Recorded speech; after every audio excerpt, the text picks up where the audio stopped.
Привет! Сегодня у меня видео вопрос-ответ про Австралию, поэтому мы будем обсуждать много интересных тем, начиная межличностными отношениями и о том, как найти друзей, и заканчивая такими более житейскими проблемами, как сервис машины или сфера образования. Поэтому оставайтесь со мной и поехали! Вопросы, на которые я сегодня буду отвечать, задавали мне в одной запрещенной сети, а также на моем телеграм-канале, куда я периодически выкладываю посты о своей жизни в Австралии. Поэтому подписывайтесь, если вам интересно, все ссылки будут под видео. Первый вопрос, который мы сегодня разберем, это как подружиться с австралийцами. Вы знаете, с австралийцами, так же как и с людьми абсолютно разных национальностей, можно подружиться в самых разных местах. Вот, например, у меня есть подруга австралийка, с которой мы вместе учились в ТЭФе. Мы получали образование по специальности Building Design, и тогда нас это естественным образом сблизило. Мы до сих пор общаемся, до сих пор поддерживаем отношения, хотя с момента окончания колледжа уже прошло 4 года, и я даже была недавно на ее свадьбе. Из каких-то еще сфер, которые приходят в голову, могу отметить работу. Конечно же, это, наверное, банальный ответ, но на работе мы проводим большое количество времени. Вот, например, у нас на работе помимо австралийцев трудится много людей различных национальностей, и мы все довольно неплохо общаемся, периодически встречаемся, ходим на какие-то мероприятия вместе. В общем, мне кажется, что это такая прекрасная возможность, где вы естественным образом формируете связи, причем на почве какого-то общего занятия. И дальше, конечно же, все зависит уже от вас. Встретить новых интересных людей можно буквально везде. Главное, чтобы вас что-то связывало. Как мне кажется, здорово, если это какой-то общий интерес. Вообще вокруг очень много людей, которые объединяются в группы по всяким разным интересам. Например, люди ходят на хайки, занимаются серфингом или какими-то любыми другими видами спорта. Но вообще хочется сказать, то, что я заметила, живя в Австралии на протяжении более уже 6 лет, это что при общении с австралийцами все начинается так понемножку. Ты как-то где-то рассказываешь о себе. Потом отношения могут перейти в зону какого-то small talk, когда вы там говорите о погоде, о планах на выходные. На самом деле это то, к чему я себя до сих пор приучаю. Я уже об этом рассказывала в предыдущих видео. Перекинуться парой слов о том, чем вы там занимались на выходных, о какой-то сфере интересов. И, например, в следующий раз, если вы внимательны к людям, можно вспомнить об этом и как-то зацепиться вот за эту тему, спросить, как там у тебя дела с твоей новой лодкой, и все в таком духе. Вы знаете, многие говорят о том, что австралийцы очень дружелюбные, но они, как бы это сказать, не сразу пускают вас куда-то глубоко. И, конечно, тут уже зависит все вот чисто межличностных отношений, насколько вы друг другу как-то нравитесь, насколько вы находите общий язык. Я считаю, что здесь не нужно расстраиваться, если у вас не получается, да, как-то сразу переходить на уровень такой именно дружбы, но здорово поддерживать знакомства, ходить куда-то вместе. Если вам нужны друзья, я советую проявлять инициативу и предлагать какие-то совместные мероприятия, например, походы на какие-то выставки и концерты, в общем, в зависимости от того, что вам нравится, и я думаю, что все обязательно сложится, и вы найдете друзей. Так, следующий вопрос — это есть ли в Австралии приложение для знакомств? Я красавчик и заботливый. Начну с того, что это очень хорошие качества, которые обязательно пригодятся вам в жизни, и, я думаю, помогут построить хорошие, счастливые отношения. И, конечно же, в Австралии есть приложение для знакомства. Это, на самом деле, очень популярный способ для того, чтобы пытаться найти свою вторую половинку. Я слышала много таких спорных отзывов о том, как проходит свидание у людей, которые пользуются приложениями для знакомств. Но, вы знаете, все достаточно индивидуально. Например, я лично знаю историю двух пар, которые именно так познакомились. Сейчас у них крепкая семья, и у одной пары даже уже 2 детей.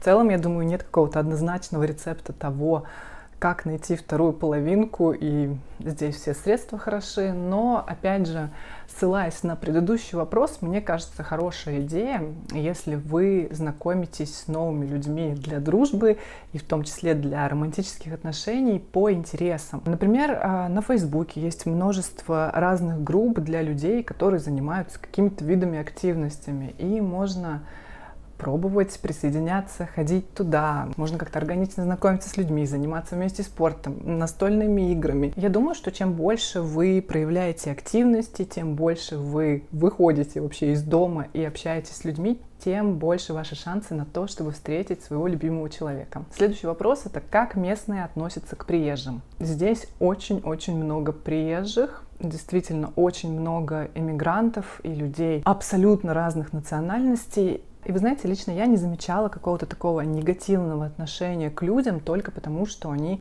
иммигранты. Наоборот, австралийцы всячески вот подчеркивают то, что мы такая многонациональная страна, мы все такие разные. На самом деле в этом смысле довольно-таки комфортно.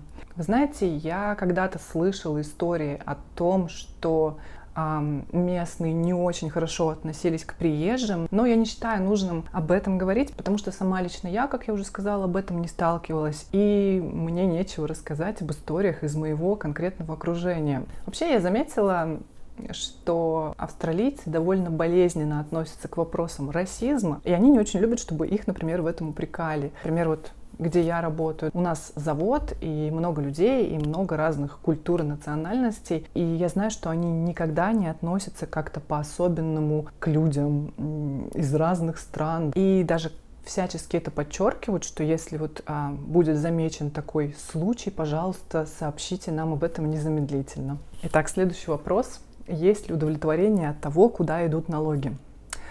Вы знаете, здесь у меня нет какого-то однозначного прям ответа на этот вопрос.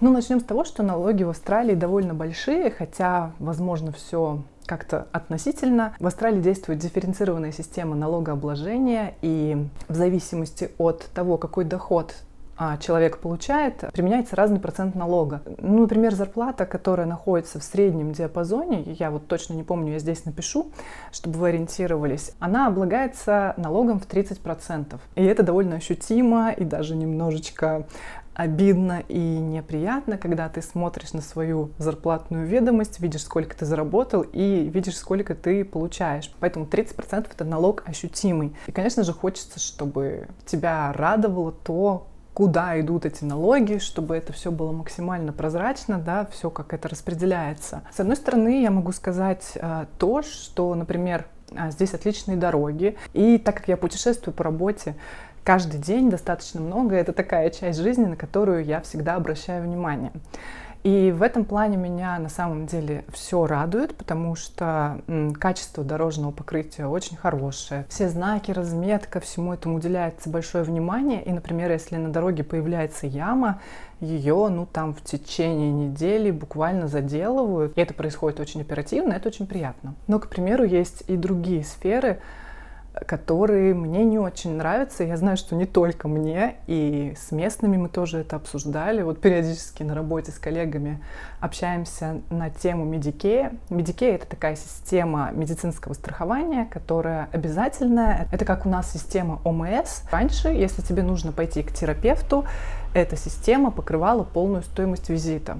Сейчас, вот последний год или, наверное, даже полтора, это изменилось. И в большинстве случаев страховка покрывает только половину стоимости. Она также покрывает, и если тебе надо к каким-то другим специалистам, я недавно, вот, например, делала УЗИ, где мне покрыли примерно треть. И что говорить, конечно, это не очень приятно, то, что здравоохранение дорожает. Также в Австралии есть проблемы с доступностью жилья. В последнее время очень сложно арендовать жилье.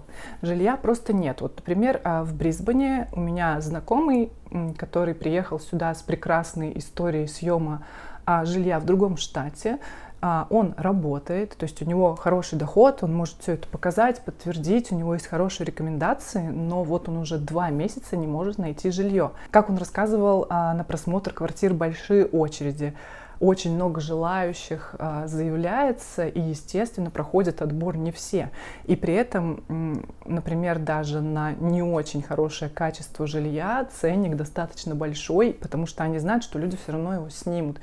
И очень многие люди недовольны тем, что эта проблема никак не решается. Про другие сферы мне сказать особо нечего. Ну, например, если вы знаете, напишите свое мнение в комментариях, будет очень интересно почитать. Из плюсов мне хочется отметить то, что мне, например, нравится, как благоустроены районы в Австралии. Все достаточно аккуратненько, зелено, газоны везде подстрижены, траву стригут просто постоянно, причем даже в тех местах, где, казалось бы, ты думаешь, зачем здесь стричь траву, но на самом деле это приятно, это создает такой ухоженный, вы знаете, вот внешний облик городской застройки, скажем так. На улицах достаточно чисто, и на пляжах, и, в общем-то, везде приятно находиться.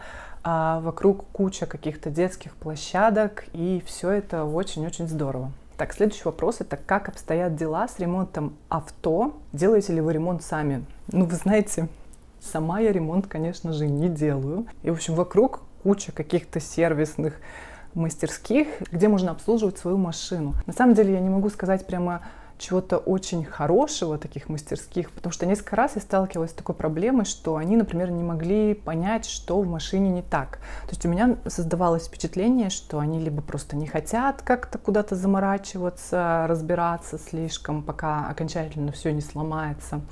Но я думаю, что это зависит от того, все-таки какой сервис. Возможно, нужно просто найти своих мастеров, и тогда все будет нормально. В последнее время я обслуживаюсь у дилера, потому что я покупала у них машину. И, в общем-то, слава богу, у меня каких-то особых проблем не было. Но я уверена, что, например, если вы знаете и разбираетесь в ремонте машины, вы наверняка можете заказывать запчасти и заниматься этим сами. Ну, если у вас есть, конечно, такое желание. Так, следующий вопрос. Вы бы могли рассказать о нюансах обучения, школы, колледжи, какое направление выбирают подростки сейчас в Австралии? Возможно ли обучение во взрослом возрасте и есть ли государственные курсы для начала? Я изучила вопрос того, что сейчас популярно и что выбирают подростки. И, в общем, женщины часто выбирают себе обучение и дальнейшую работу по специальности в сфере образования, здравоохранения, каких-то социальных сферах. И если это мужчины, они часто идут в IT-профессии, в инженерные профессии.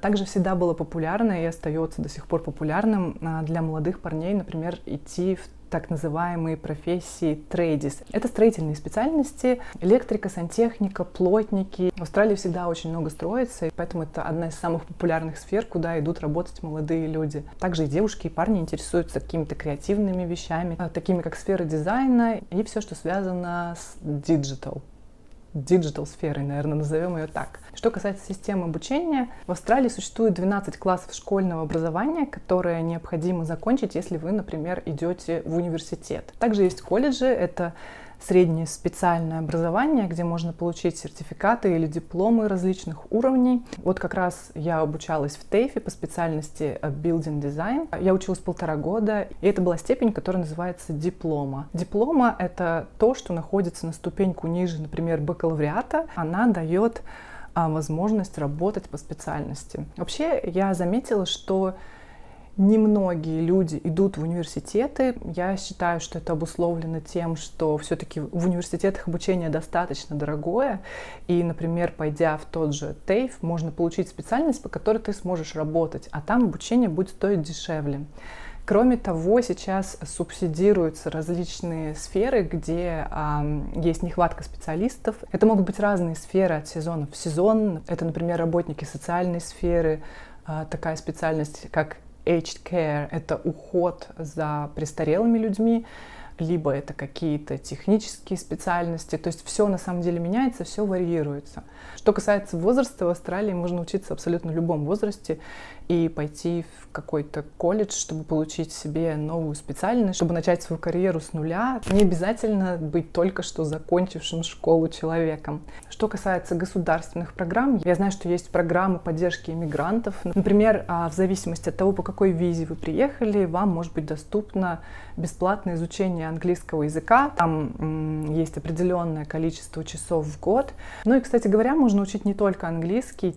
Там есть на самом деле различные специальности: водителей грузоподъемных механизмов или грузовиков и так далее. В общем, нужно разбираться и уже искать по интересующей вас специальности, какие есть учебные учреждения, какие есть программы.